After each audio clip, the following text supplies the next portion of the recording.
If you're just joining us now, welcome to the Museum of Glass.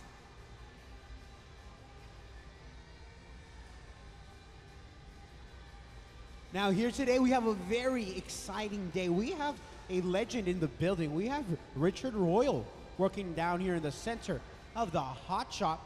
Now later this week we will be having a conversation with our visiting artist on Sunday at 2 p.m. Please join us where we can give our visiting artist will be giving a lecture about the artwork we explore here today. Down here in the hot shop, we have these molds that we will be blowing the glass to. Up on our pedestal, our right-hand side, we have some of the artwork that will eventually be made later on. We are applying color in the material. Very early in the process, we are applying crushed up glass powder. Now, when we begin to apply some more color to the glass, we'll make sure to put up the screen where we can see them applying the color to the glass. Again, the color that we are adding is just metal oxides used to color glass. So cobalt can give us blue glass, manganese can give us purple and black glass, chromium can give us green glass, and we even use uranium in the glass industry where we can get a glow-in-the-dark material. Right now, the very back of this piece looks shiny, looks mirrored. If you're wondering, well, what's going on? We did apply color on that very surface, and now it's the color reacting. When we use a torch, that's about 3,000 degrees, that color goes into an oxygen-rich environment. The metal oxides we use to create the glass come to the surface and create a mirrored surface.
once again, we do have a legend in the glass community down here, Richard Royal, beginning to gather some glass to create a punty, which is the transfer rod we will use to switch the orientation of our piece.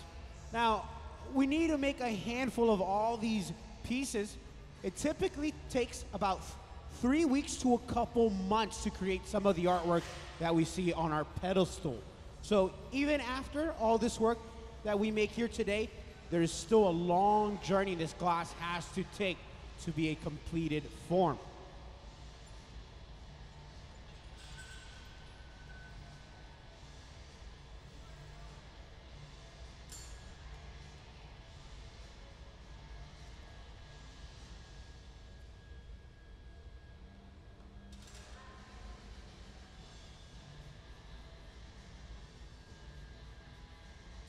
Earlier, we placed a hole, or we made a hole on the very bottom of our geometric shape.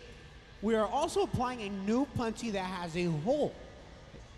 If we do this correctly and we seal the top, we will still be able to expand the bubble in our new mold that we are now beginning to preheat.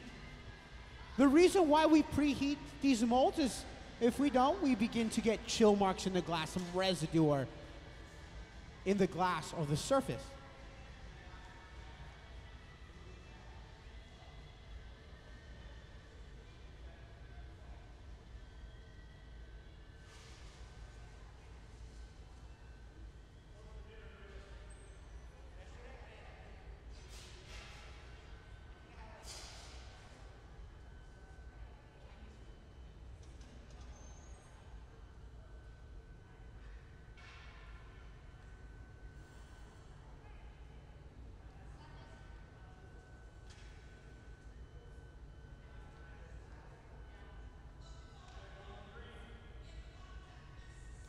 This chamber that we're entering is approximately 2,300 degrees, called a glory hole. Now, basically it is a round barrel on its side, lined with fire brick to insulate and keep the heat inside. All this equipment that you see is powered by natural gas. That is the fuel here at the museum. Very similar, our furnace is also powered by natural gas, with the exception that this furnace isn't turned off. These chambers we do turn off at the end of the day, but the furnace is always on. Now, there's a couple different reasons why we always keep it on. It does make it much more easier in the long run. Our furnaces hold approximately 1,000 pounds of glass, and it can take quite a long time for that glass to be heated up if we turn it off.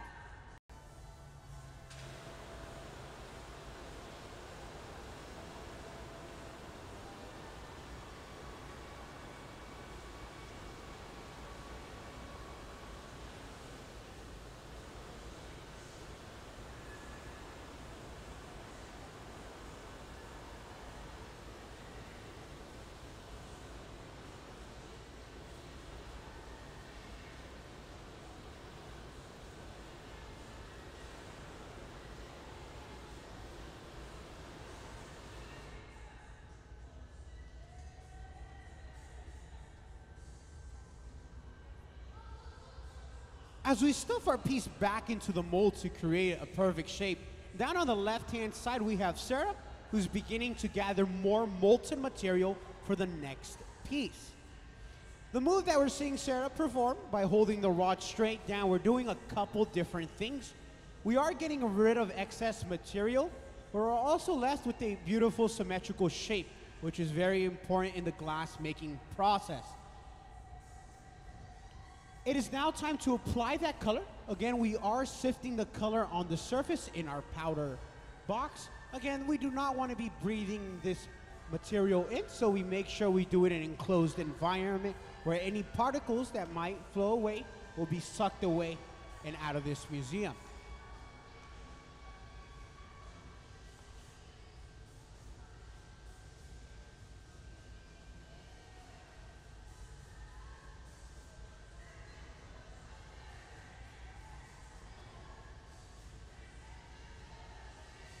If we take a look at our geometric shapes that we have on our right-hand side, we are adding some metal components.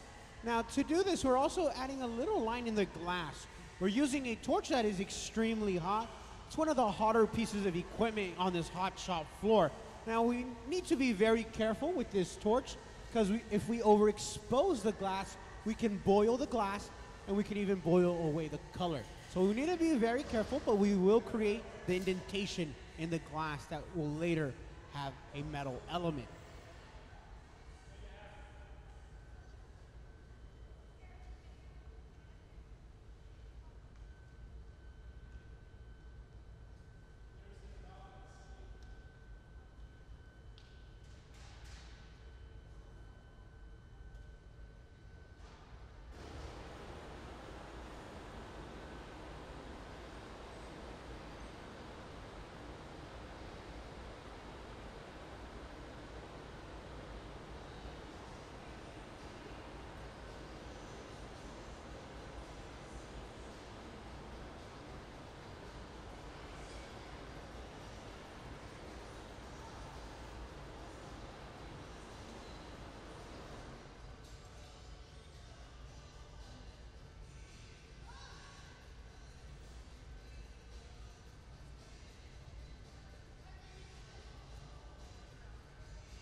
The next step that we will take is to set this piece into a cool down oven sitting on your left hand side.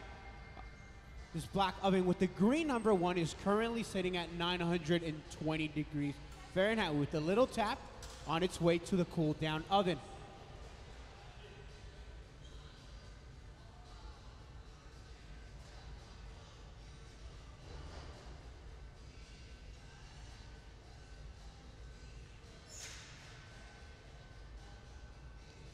The reason we place our finished piece into that oven is because if we leave it out here in the center of the hot shop, it's simply going to get too cold too quickly.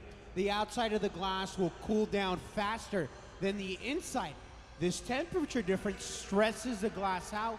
That stress ultimately takes over and causes the glass to break, crack, and again even explode. By slowly cooling it down, we get rid of that stress in the glass.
Now, to further explain what's going on here, we had a white color, and we used a torch, and it became silver on that very back end.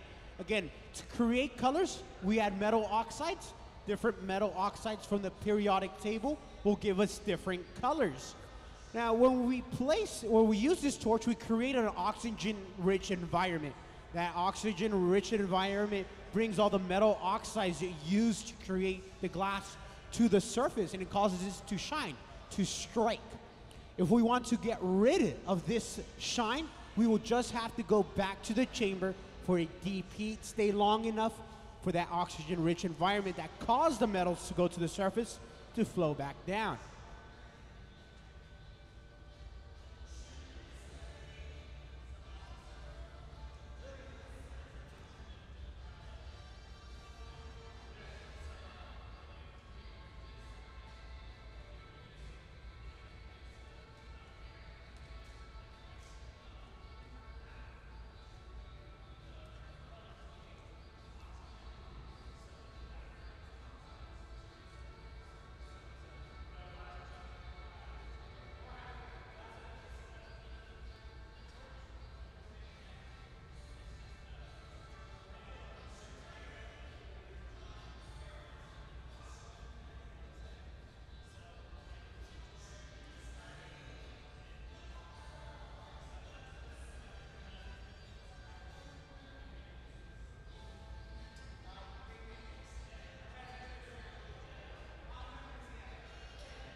Here we bring over the transfer rod, again the punty that we will use to switch the orientation and begin to work on the top half.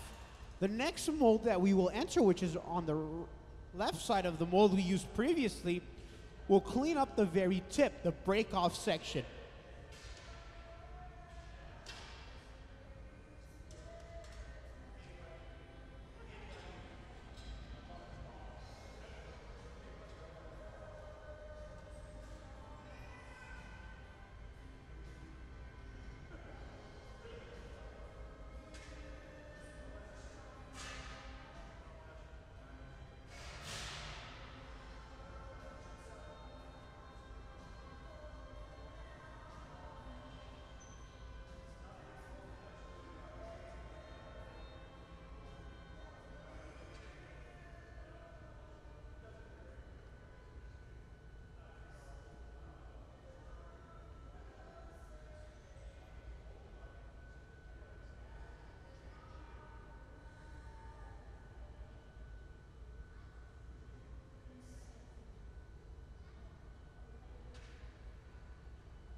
Down on the left-hand side, Sarah has a task of starting the piece up.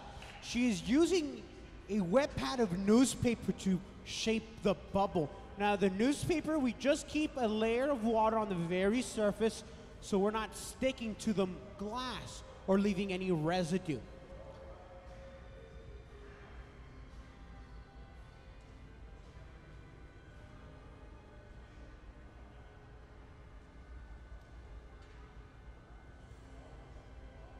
Now, all these rods that we use here are specifically made for offhand glass making. They're made out of stainless steel, which is a very poor conductor of heat. If you take a close look at the rods, however, you can begin to see the stainless steel lose its shine, especially towards the tip where the material is met. Now, that is the danger zone, that darkened area. We tend not to place our hand there. Chances are it will be hot and we will burn ourselves.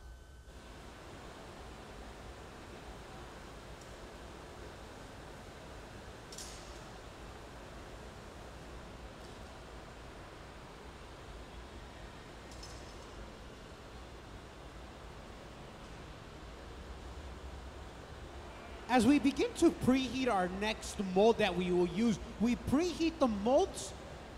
That steel is cold. When the hot glass meets it, it contracts really quickly. It can leave kind of a texture on that surface of that glass.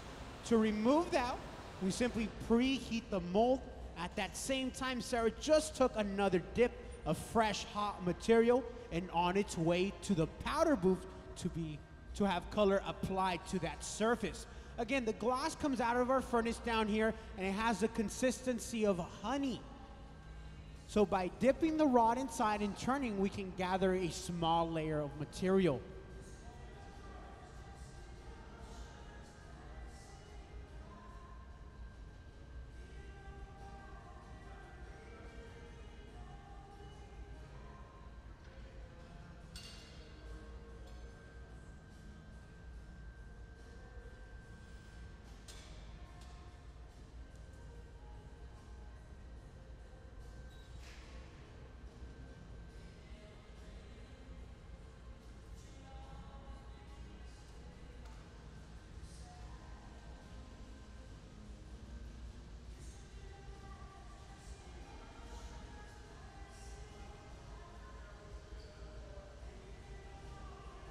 Now, as we create a section for the glass to have a metal element later placed on it. So if we look at our examples, we do create a little ridge in the material so a metal element can be added later in the process. Now, as we create this, we will put this piece away, set it to a cool down oven. At that same time, on our left-hand side, Sarah has already begun the next piece. As this step continues to flow, on our top screen, we are going to play a short little video about our visiting artist. Again, he is a legend in the glass-making community. The video that we will play is his studio tour. Talks about a little bit about the artwork that he's currently exploring. So on our top screen now, our Richard Royal video. But the thing about these is these actually work like apertures in a camera. where everything behind here is turned upside down and backwards, which metaphorically speaking, I think that's kind of ties in with the children, because that's what kids do, is kind of turn your life upside down and backwards. I started getting interested in looking at the glass as a solid thing and identifying kind of an interior space. So I developed this coloration process where I would use these geometrically formed molds, and I would make colored panels that I would slide just on one side of the mold. So there's actually, in the case of this piece right here, which has a triangular shaped legs, but only one side has color on it. So as you walk around the piece, the color will disappear and reappear, and so it's very active.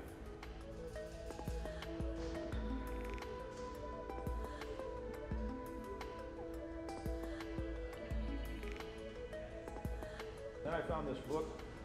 It's called The Beginner's Guide to Constructing the Universe. It explores the numbers 0 through 9, which is all the numbers you need to make any number in the world. 0 is actually a number.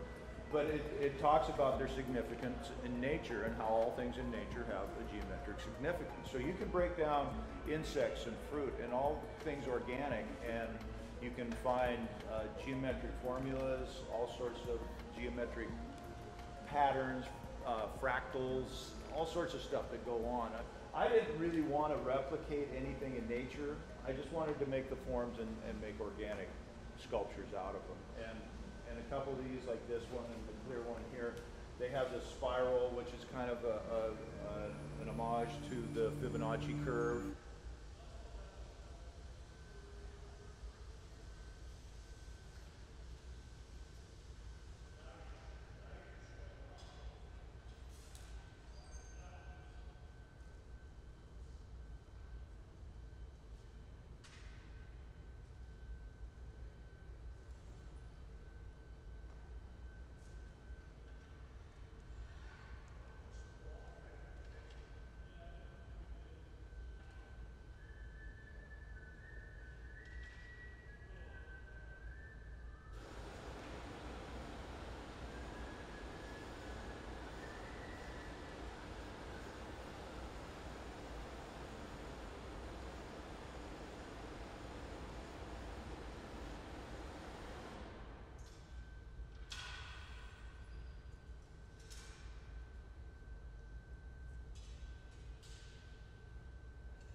And success. Let's give our visiting artist, Richard Royal, a round of applause. Of course, our Museum of Glass Hot Shop team.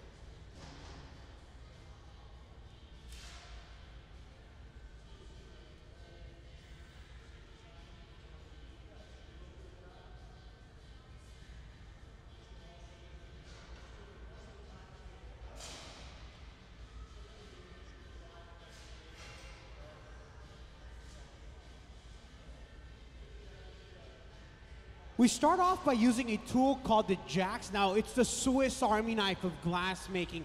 We squeeze down both blades to create a constriction, and this will be the break-off point that we will later use. Now, the newspaper we use here, there is nothing special about them, although we do prefer to burn the Wall Street Journal here at this museum. Any old newspaper will do.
The wooden blocks that we use are made out of fruit wood, and we love burning fruit wood, not because when it begins to smoke up, it smells like a barbecue in here, but in reality, the fruit wood lasts much more longer than any other typical wood.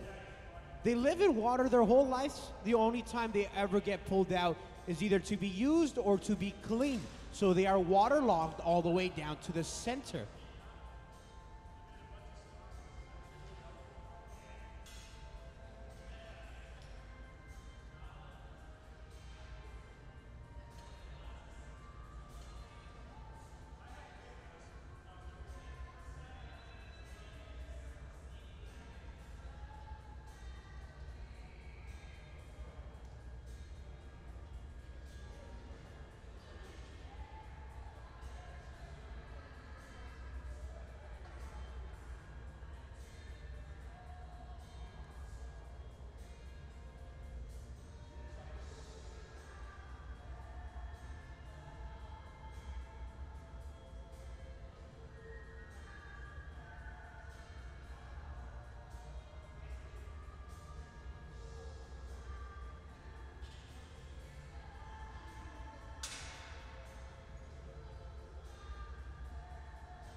As we place a hole in the very bottom of our piece, we're getting ready to add a punty, which is a transfer rod we will use to switch the orientation of the piece. We use a blowpipe, and in turn will give us the ability to blow or continue to expand the bubble with this geometric shape after this transfer that we do. Now on our top screen here, we're gonna show a couple different images that our visiting artist Richard Royal has provided us. Now again, he is a glass legend in the glass community. He began to work with glass in 1971, and then later, 1980, became an independent glassmaker and made a name for himself. His work is exhibited all across the world, and if you want to see some of his work locally, the Seattle Art Museum does hold some of his pieces. All the work that you see here will later go on to his studio to be continued to be finished. The pieces that we see here on our pedestal take a couple weeks, from 3 weeks to a couple months, to finish a final piece that we have here. This piece that we see on our top screen here, the lens, we will be making that on Saturday. So if you want to join us on Saturday, we will be making some of these lenses that we see here. If you can't join us, remember that everything that you see on our top screen is live streamed through the World Wide Web. You can go to YouTube, type in the Tacoma Museum of Glass. We are the first thing to pop up, and we live stream everything you see on our top screen. Again, we live stream on 1080p, so that is full HD, and you can join us at any given time on your time.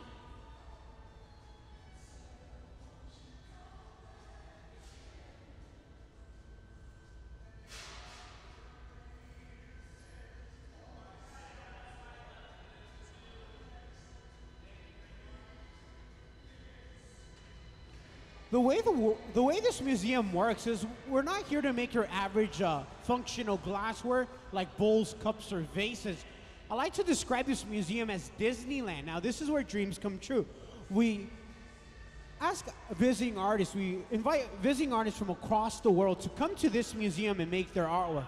We pay for their stay in Tacoma and all the clear glass they could possibly want. All they have to bring is their ideas they wish to pursue, and any color if they wish to use color. Now, anyone is more than welcome to apply for a residency here at the museum. We have designers, architects, some never worked with glass before. Again, we are here to push the limits of glass as an art form. If you feel you have an idea that will do that, please apply for a residency here at the Museum of Glass. We have one of the best hot shop teams in the world. I'm gonna quickly run through them so we all know who they are. We'll start off with Ben down here in the center of the hot shop. Ben is a professional glassmaker with over 25 years of professional experience. Joining this team, we also have Sarah down here with a yellow shirt. Sarah has over 17 years of professional experience, and Gabe, the last gentleman that was helping Sarah out, has over 20 years. So this is a world-renowned team. Again, we have artists who rent out this studio space to get their hands on this team. Our visiting artist program, if you are a winner, you get this whole team for free to pursue your ideas.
Do we have any questions from the audience? Any questions you might have about the process you are seeing?